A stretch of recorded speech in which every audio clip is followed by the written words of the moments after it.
እንኳን ለአባታችን ለአቡነ ገብረ መንፈስ ቅዱስ ወርሃዊ መታሰቢያ በዓል በሰላም በጤና አደረሳችሁ አደረሰን። በስመ አብ ወወልድ ወመንፈስ ቅዱስ አሐዱ አምላክ አሜን። የተከበራችሁና የተወደዳችሁ የእግዚአብሔር ቤተሰቦች፣ የእመቤታችን የቅድስት ድንግል ማርያም የአስራት ያደራ ልጆች፣ የቅዱሳን መላእክት፣ ጻድቃን፣ ሰማዕታት፣ ባለሟሎች በያለንበት የእግዚአብሔር ሰላም ከሁላችን ጋር ይሁንና በዛሬው ዕለት የአባታችን የአቡነ ገብረ መንፈስ ቅዱስ ወርሃዊ መታሰቢያ በዓል ምክንያት በማድረግ የዕለቱን የነግህና የቅዳሴ ምስባካት ቅዱስ ወንጌል እንደዚሁም የአባታችን አቡነ ገብረ መንፈስ ቅዱስ አጭር ታሪክ አስደምጣችኋለሁ። እስከ ፍጻሜው ድረስ አብራችሁ እንድትቆዩና ገጹን ላይክ፣ ሰብስክራይብ በማድረግ ቤተሰብ እንድትሆኑ እያሳሰብኩኝ ቀጥታ ወደ ምስባኩ ወስዳችኋለሁ። እሙንቱስ ዘንተ ረእዮሙ አንከሩ ደንገጹ ወፈርሁ ወአሐዞሙ ረአድ ወሐሙ በህየ ከመ እንተ ተወልድ። መዝሙረ ዳዊት መዝሙር 47 ቁጥር 5። እነርሱ ሳይተው ተደነቁ፣ ደነገጡ፣ ታወኩም። መንቀጥቀጥ እንደ ወላድ ምጥ በዚያ ያዛቸው። እሙንቱስ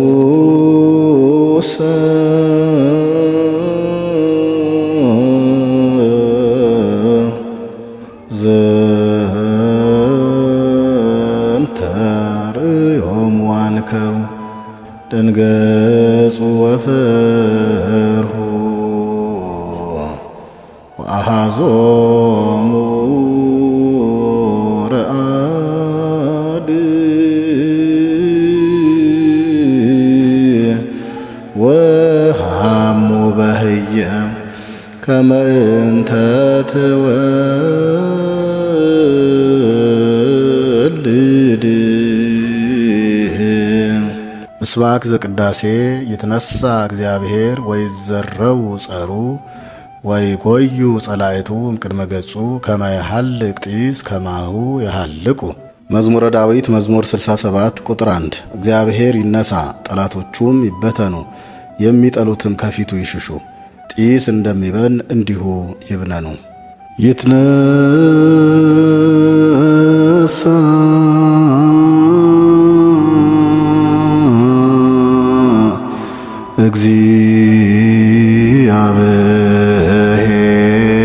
እግዚአብሔር ወይዘረው ጸሩ ወይጎዩ ጸላእቱ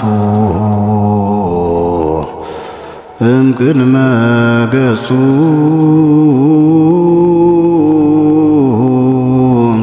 ከመ የሐልቅ ጢስ ከማሁ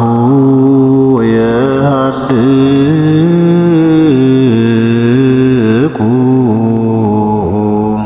ባረክ እግዚኦ ነገረ ዘእም ወንጌለ ሉቃስ ረድእከ ወሐዋርያከ ለክብረ መንግሥትከ ለከ ይደሉ ስባሄ እምድር እስከ አርያም ለዓለም ዓለም አሜን።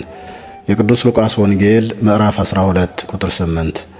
እላችሁም አለሁ በሰው ፊት የሚመሰክርልኝ ሁሉ የሰው ልጅ ደግሞ በእግዚአብሔር መላእክት ፊት ይመሰክርለታል። በሰውም ፊት የሚክደኝ በእግዚአብሔር መላእክት ፊት ይካዳል። በሰው ልጅም ላይ ቃል የሚናገር ሁሉ ይሰረይለታል። መንፈስ ቅዱስን የሚሰድብ ግን አይሰረይለትም። ወደ ምኩራቦችና ወደ መኳንንቶችም ወደ ገዢዎችም ሲጎትቷችሁ እንዴት ወይም ምን እንድትመልሱ ወይም እንድትናገሩ አትጨነቁ። መንፈስ ቅዱስ በዚያች ሰዓት ልትናገሩት የሚገባችሁን ሁሉ ያስተምራችኋልና። ሰማይና ምድር ያልፋል፣ ቃሌ ግን አያልፍም አለ ጌታ ለደቀ መዛሙርቱ። የአባታችን የአቡነ ገብረ መንፈስ ቅዱስ አጭር ታሪክ። ትውልዳቸው ግብጽ ኒሳ ውስጥ ነው። አባታቸው ስምዖን እናታቸው አቅሌስያ 33 ዓመት በትዳር ሲቆዩ ልጅ ለማግኘት ሲሉ 3 ቀን ብቻ በሩካቤ ሥጋ ተዋውቀዋል። በመልአክ ብስራትም መጋቢት 29 ቀን ተጸንሰው ታኅሳስ 29 በጌታችን ልደት ቀን ተወለዱ። ሕፃኑ ገብረ መንፈስ ቅዱስ በተወለደበት ቅጽበት ቅድስት ሥላሴን አመሰገነ። እናቱን ጡት ሳይጠባም ቅዱስ ገብርኤል ወሰደው። እግዚአብሔር መልአኩን ወደ እናቴ ወደ ማርያም ወሰደውና ተባርከው አለው። ወስዶት እመቤታችንን ባረከችው። ከላኩ ቅዱስ ገብርኤል ሕፃኑን አባ ዘመደ ብርሃን የተባሉ አባት ላሉበት ገዳም ወስዶ ምግቡ የእግዚአብሔር ቃል እንደሆነ ነግሮ ሰጣቸው። አባ ዘመደ ብርሃንም ሕፃኑን የቤተ ክርስቲያንን ትምህርት እያስተማረ አሳድጎ ድቁና ሰጠው። እንደ ቅዱስ እስጢፋኖስም ጸጋንና ሞገስን የተመላ ስራው የተቃና ሆነ። አባ ዘመደ ብርሃንም እንደ ቅዱስ እንጦንዮስ አስኬማን ሰጠው። ከዚህ በኋላም አባታችን አቡነ ገብረ መንፈስ ቅዱስ ቅስናን ተቀበለው በጾም በጸሎትና በታላቅ ተጋድሎ መኖር ጀመሩ። የተአምራትና የፈውስ ሀብት ተሰጣቸውና ድውያንን የሚፈውሱ፣ ሙታንን የሚያነሱ፣ አጋንንትን የሚያወጡ ሆኑ። መልአኩ ቅዱስ ገብርኤል ዳግመኛ ተገልጦላቸው ወደ ሰማይ አሳረጋቸው።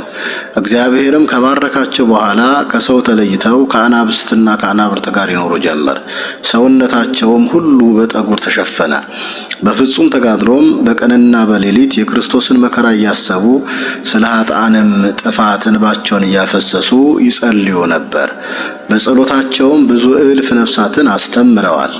በ300 ዓመታቸውም ከ60 አንበሶችና ከ60 ነብሮች ጋር ወደ ኢትዮጵያ ያመጣቸው ቅዱስ ገብርኤል ምድረ ከብድንና ዝቋላን አሳይቷቸዋል። ማርልኝ ብለው ለ100 ዓመት ተዘቅዝቀው ስጋቸው እስኪያልቅ ጸልየው ጥቅምት 5 ቀን ታላቅ የምሕረት ቃል ኪዳን ተቀብለዋል። በሀገራችንም 262 ዓመታት በጾምና በጸሎት እንደዚሁም በትምህርት እየቀደሷት አጋንንትን እያሳደዱ ኖረው በተወለዱ 562 ዓመታቸው መጋቢት 5 ቀን ምድረ ከብድ ላይ አርፈዋል። ቅዱሳን መላእክትም ነፍሳቸውን በታላቅ ዝማሬ አሳርገዋታል። አነሳስቶ ላስጀመረን አስጀምሮም ላስፈጸመን ለልዑል እግዚአብሔር ክብር ምስጋና ይሁን። የአባታችን የአቡነ ገብረ መንፈስ ቅዱስ ረድኤት በረከታቸው በሁላችን ላይ ይደር። አሜን።